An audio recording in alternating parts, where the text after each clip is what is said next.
वंदे मातरम साथियों। पिछले वीडियो में हमने अरोड़ कोट के बारे में जानकारी ली थी।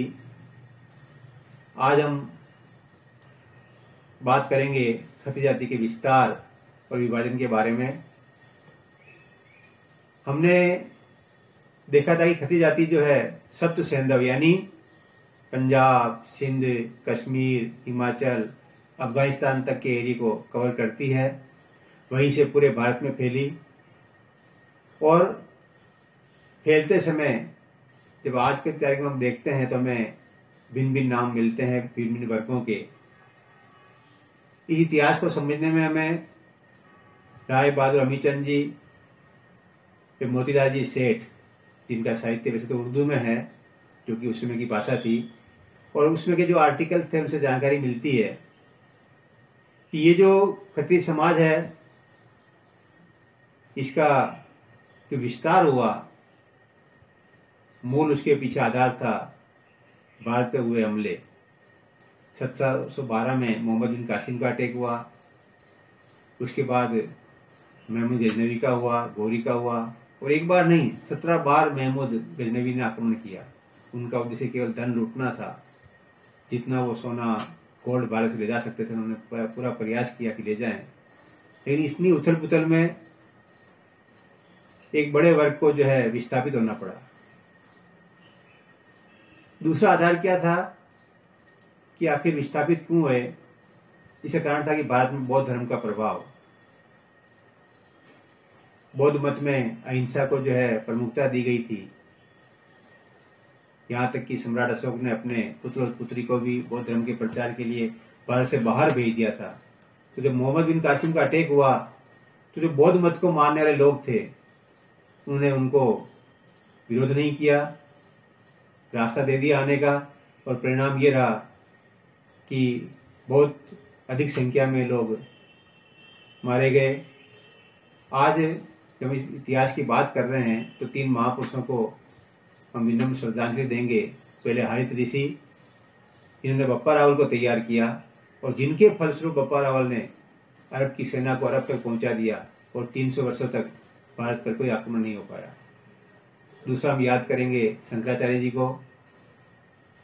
उन्होंने जब भारत के चारों कोनों पे 4 मठ स्थापित किए और माउंट आबू में यज्ञ हुआ जिसपे राजपूत समाज की उत्पत्ति मानी जाती है, उनको वापस क्षत्रिय संस्कारों से नवाजा गया, क्षत्रिय संस्कार दिए गए।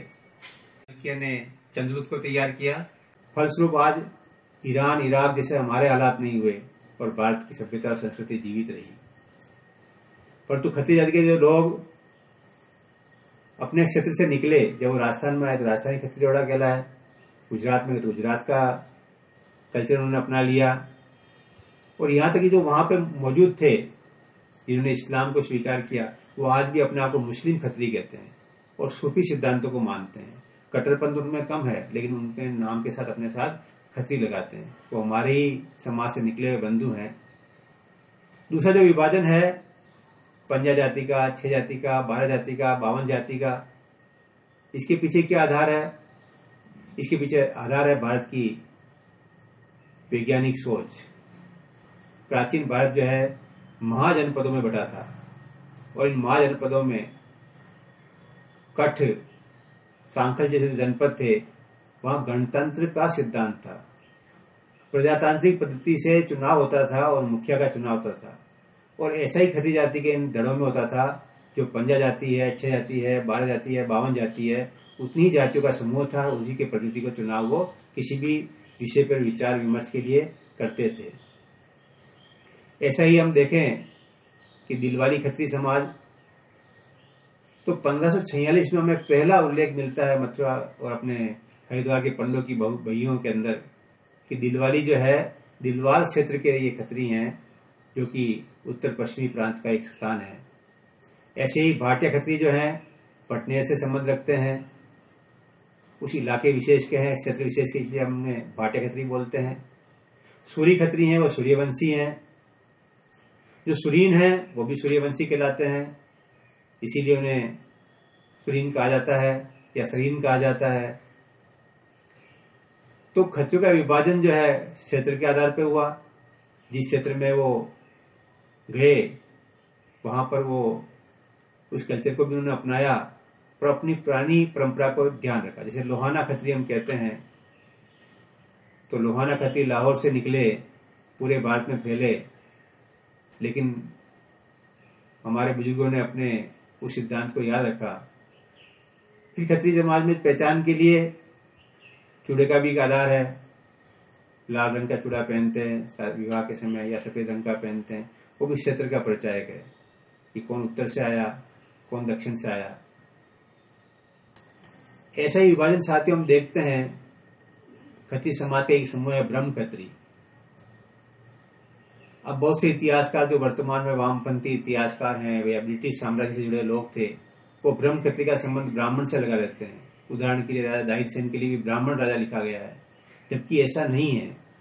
ये क्या भेद है कि जिन खत्रियों ने बौद्ध मत को अपना लिया, उन्हें अवैदिक खत्री कहा गया, और जिन्होंने बौद्ध मत को नहीं अपनाया और अपने क्षत्रिय धर्म को अपनाते रहे, हथियारों को अपने साथ रखा, अहिंसा के सिद्धांत को नहीं अपनाया, वो सभी ब्रह्म खत्री कहलाए।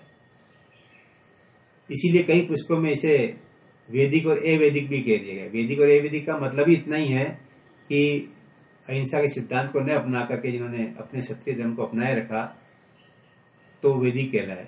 उन्हीं ही राजाओं को ब्रह्म खत्री या ब्रह्म राजा कह दिया। जैसे दाहिर सेन को ब्राह्मण वर्ग से जोड़ दिया, या ब्रह्म क्षत्रियों को ब्रह्म नाम जो इसलिए दिया गया कि उन्होंने अपना कल्चर नहीं छोड़ा। अभी जो ब्रह्म खत्री हैं, इनका पूरा क्षेत्र अफगानिस्तान, बलूचिस्तान से लगा हुआ है। आज भी जो ब्रह्म खत्री समाज की जो कुल देवी है हिंगलाज माता, उनका मंदिर वहाँ विद्यमान है, और वहाँ पर जो पूजा होती है उसे केवल ब्रह्म खत्री लोग ही नहीं करते, क्योंकि उनकी संख्या तो बहुत कम है।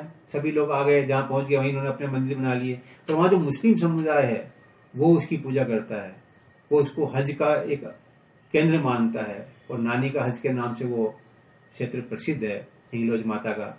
और वहाँ पर नियमित जो है दर्शनार्थी आते हैं, उसमें 90% 95% मुस्लिम समाज के हैं। तो वही है कि उनका आधार वही था, और वही ब्रह्म खत्री क्षेत्र है जहाँ से ब्रह्म खत्री समाज के लोग निकले और पूरे भारत में फैले। इस प्रकार खत्रियों के भिन्न भिन्न समूह हैं पूरे भारत में, जहाँ जहाँ भी गए वहाँ पर उन्होंने अपनी कल्चर को याद रखते हुए पुरानी कल्चर को भी अपनाया। जैसे अरोड़ा खत्री समाज राजस्थान का, वो आज भी जो है वरुण देवता को याद करता है, सिंधु नदी को याद रखता है, उसी अनुरूप अपनी परंपराओं को पालन करता है।